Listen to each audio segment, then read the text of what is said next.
I hope we're all having a good Tuesday while we're waiting for this to get started up. Let Miley finish out her song. Okay, cool. Looks like we're all there. Perfect. So for everyone that I haven't had a chance to meet yet, my name is Claire Rogers, and I'm the social media specialist for both Texas and Colorado. I'm really looking forward to meeting you all and working with every one of you to help you grow your business through social media. Today, we're going to be talking about how to maximize your Facebook business page and really just how to make it work for you and for you to grow your business as a whole. As I'm going through, if you have any questions, feel free to put those in the chat. I will be monitoring it as we're going through, but also I'll leave time at the end to answer any questions that you have. If you want to come off of mute, have a little discussion, there will be time to do that at the end as well. Like I said, also am recording this and will be sending out a follow-up email afterwards with that recording, as well as the slides that we go over today. So you should be good to see everything that we're going through today at a later date as well. All right. So today I really want to start by helping you understand the Facebook algorithm, just because when you understand it and how it works, it really does help you make sense of the types of things you should be posting on your Facebook and how you should be interacting with other people, other pages, just to make sure that we know how to get this algorithm working for you. It's really that first step, and I think it's super beneficial for you guys to know about. So the Facebook algorithm is basically what Facebook uses to determine which posts people see when they check their feeds and in what order those posts show up. So it's very curated to the individual. So as we all know, Facebook is crazy, crazy smart, and they know so much about us, and the algorithm is too. It's constantly changing, constantly adapting. But I think it's important to remember that its number one main goal is to show as many relevant posts to every person that is on Facebook to keep them scrolling and on Facebook for as long as possible. That's what it wants. It wants people to stay for as long as possible. So if we're making content and creating posts that encourage people to do that, we're going to be rewarded for it. So it does just that essentially by looking at every single post that could possibly show up on a user's page, scoring it, and then arranging it in descending order based on an individual's habits and likes. So it's all interest-based and, like I said, very curated to the individual. So this slide is a little bit more of an in-depth step-by-step of how the algorithm actually works. Essentially, it starts by scoring every single post that could possibly show up on a person's feed based on the algorithm's ranking signals, ranks them, discards posts that a user is unlikely to engage with, along with anything spammy like clickbait or misinformation, things like that. It's going to push that to the side and discard it.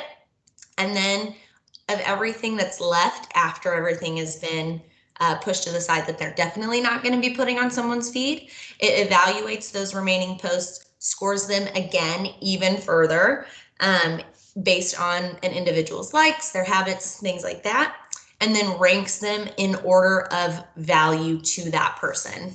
The algorithm essentially looks at everything that could show up, puts it in a way that they think someone is, or the person that's on their feed is going to, oh, excuse me, here we go. Sorry about that.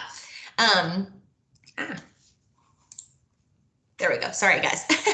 So another thing to really think about when it comes to the algorithm is that it really wants to provide a variety of different posts to all of the people that are seeing it. So that means it wants a good mix of photos, videos, and statuses that don't have any imagery attached to it, which is another reason we need to make sure that we're posting a variety of everything because of that.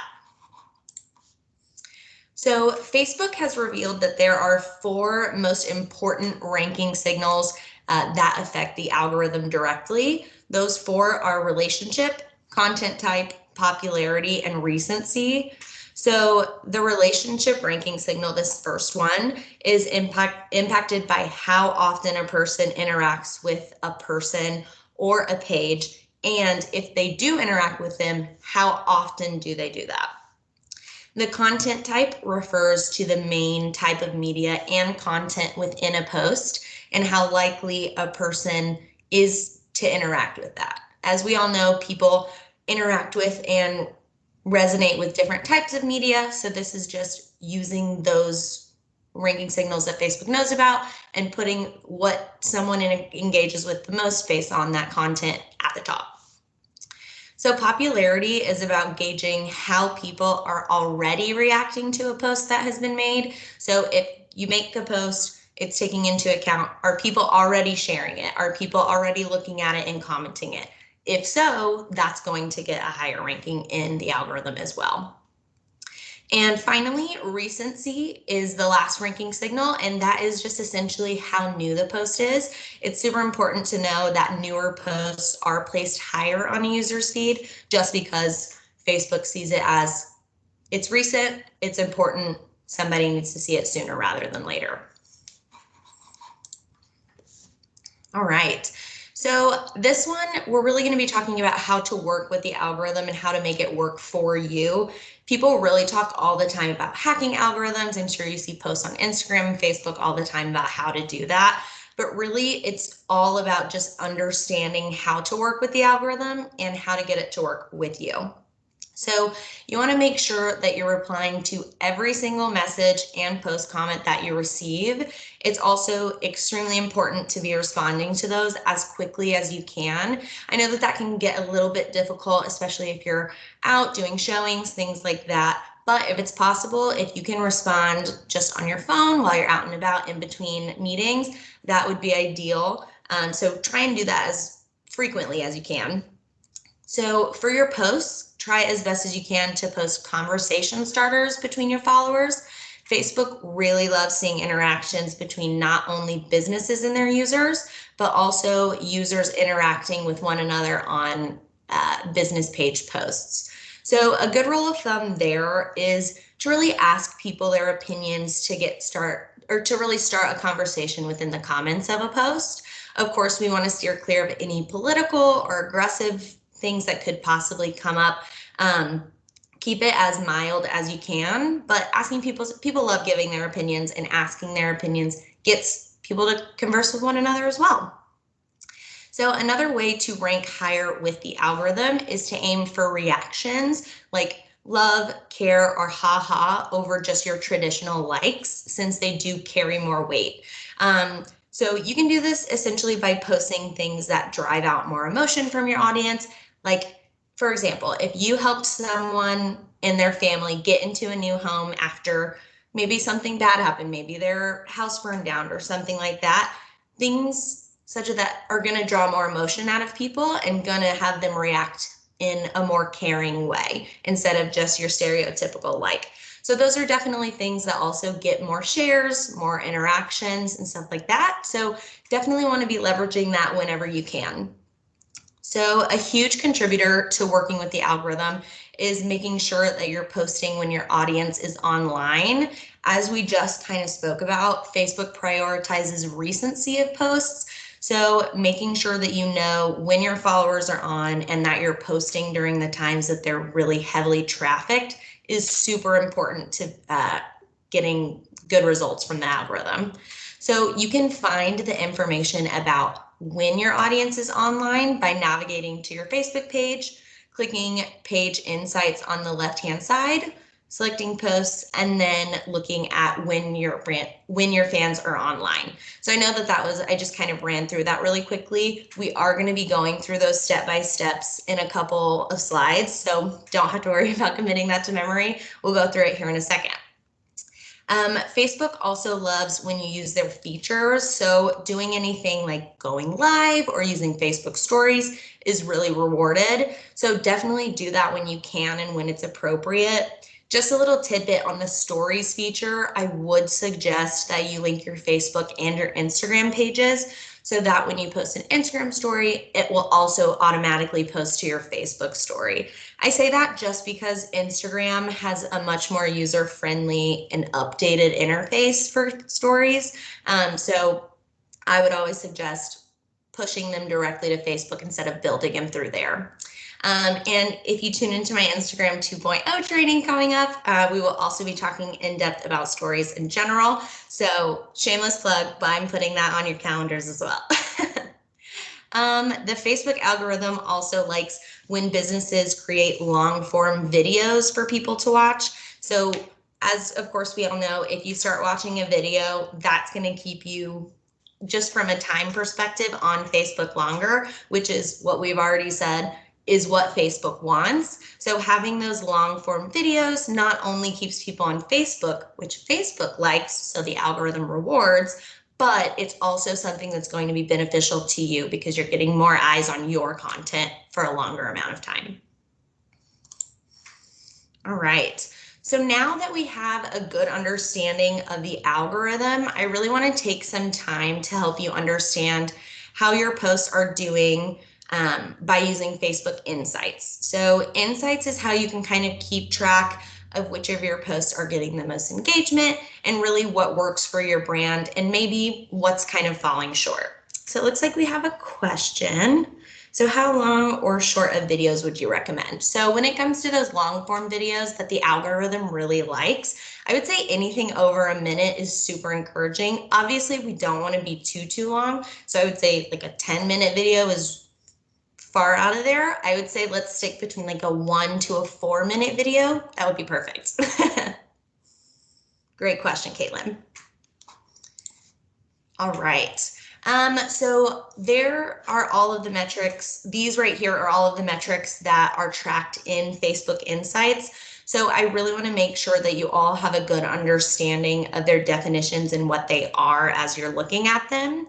So actions on page are when a user takes an action outside of interacting with a post. So that can be anything like clicking on your website link to go to your website, clicking on the click to call button to call you directly. So any action outside of a post action.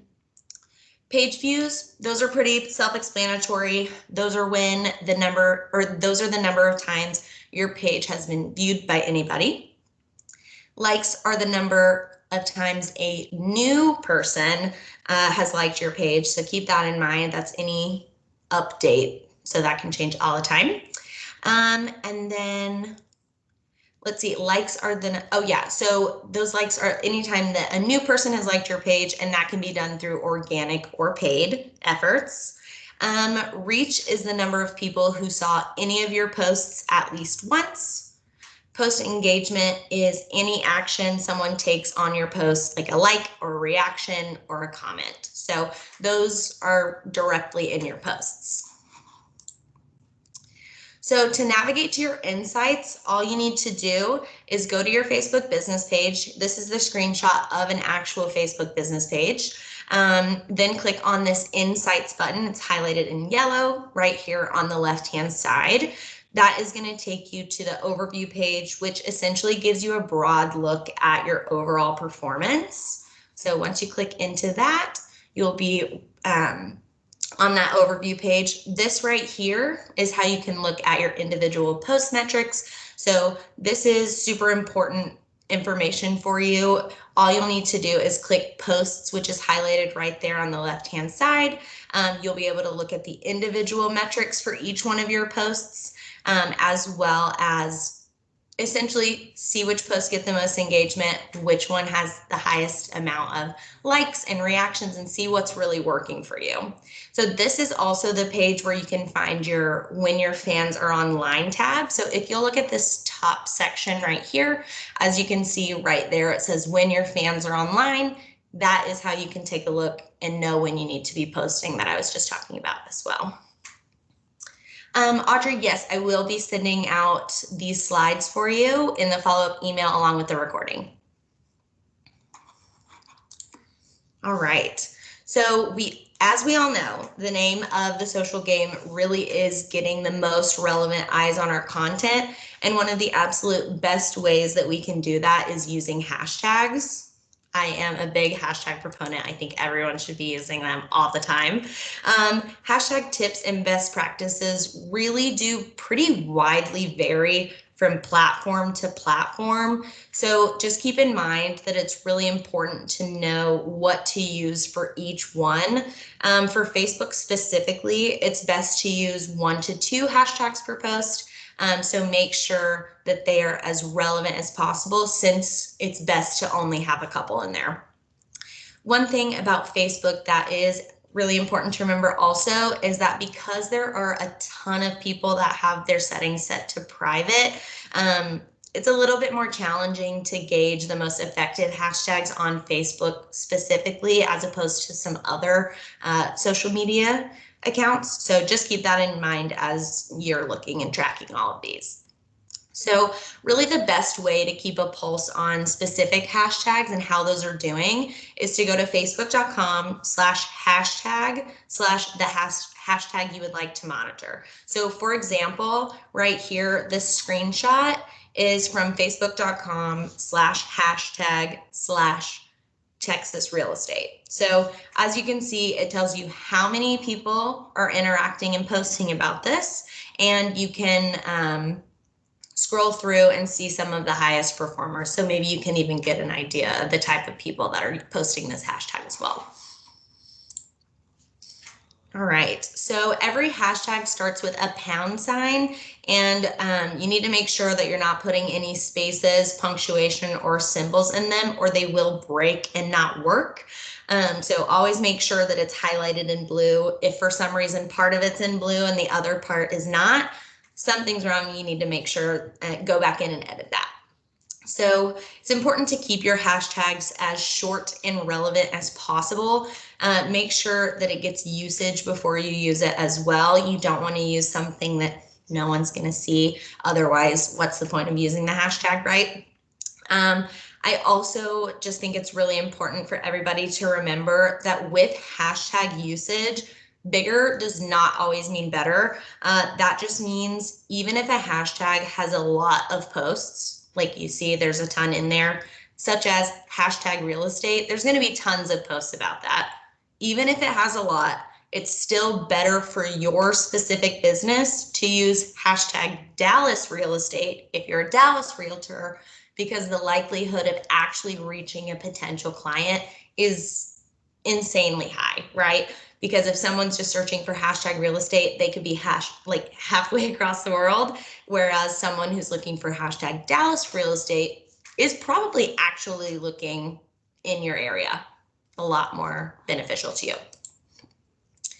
So staying on top of postings can be kind of overwhelming for some people. So Facebook really does have a great feature to let you schedule your posts right in the platform, and we will go through that right now. So getting your post schedules really allows you to save yourself time while also staying consistent with your followers.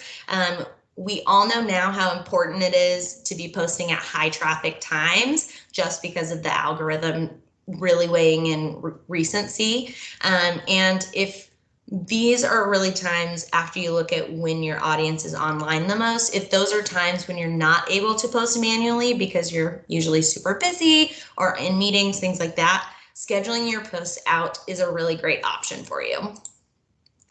So to schedule your posts on your Facebook business page, you'll go over to the left-hand side again and click Publishing Tools, highlighted in yellow. You will then navigate to this page, and where you will click Create Post, that blue button right there. And then at that point, you will want to craft your actual post, put any hashtags, any location tags, any tags of other people that are relevant in there at that point. So make sure that you're keeping them as, like I said, relevant and important as possible with those hashtags and location tags. From there, you'll just want to click this blue drop down button next to Publish, and then click Schedule Post. From there, you will be able to choose the day and the time of your post, and when you're done, just click that blue Save button at the end.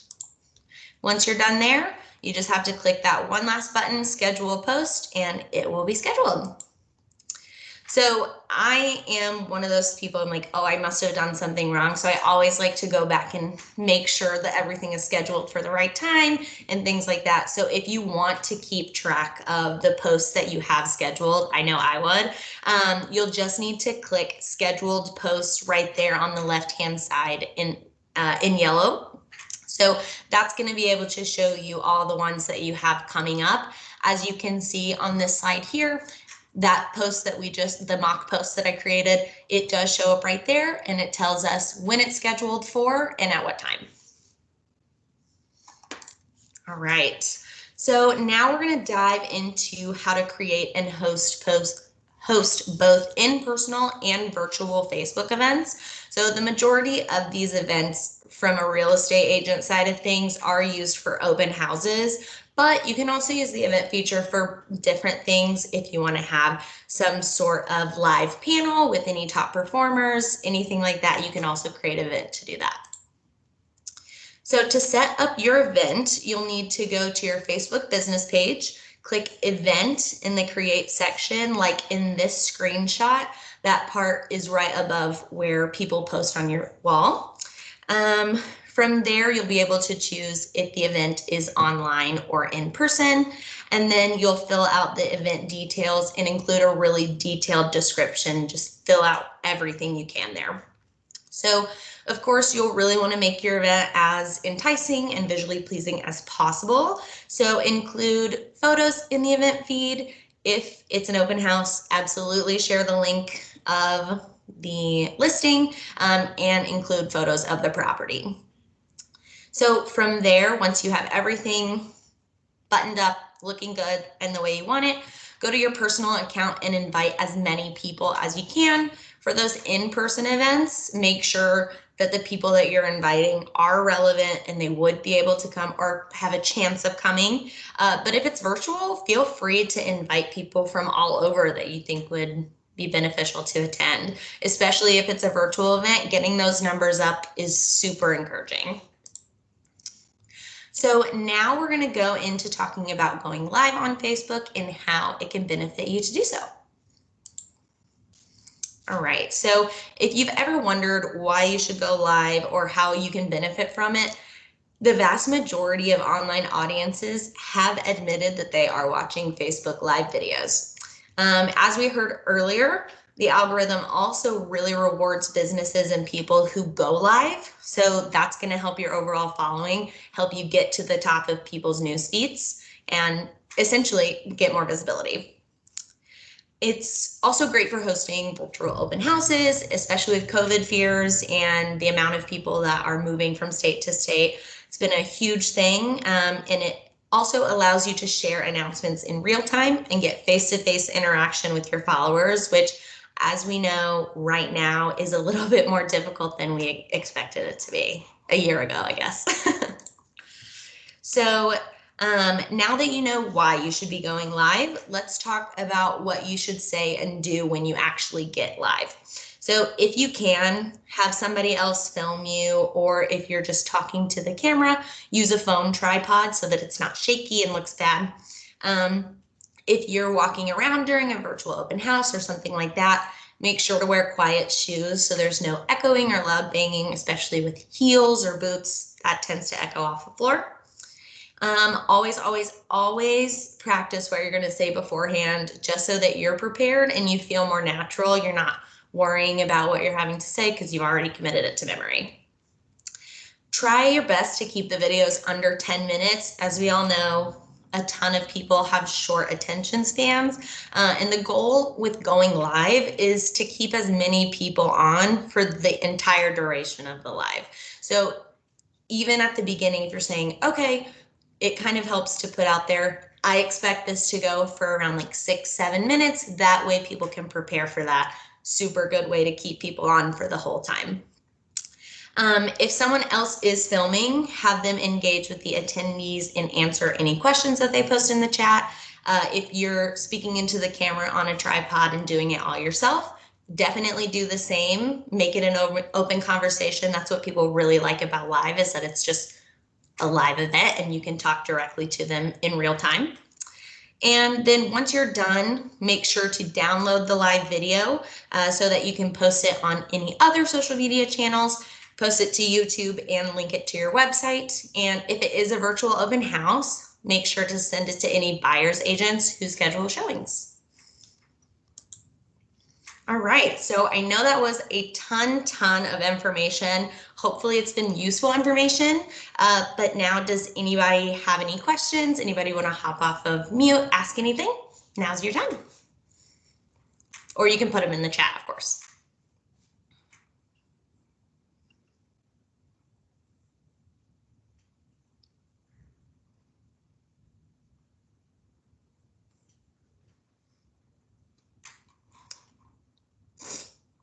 All right, well, awesome. If you guys do think of any questions, feel free to shoot me an email. Like I said, I will be sending out these slides as well as the recording, so you can have those on hand to review them in the future.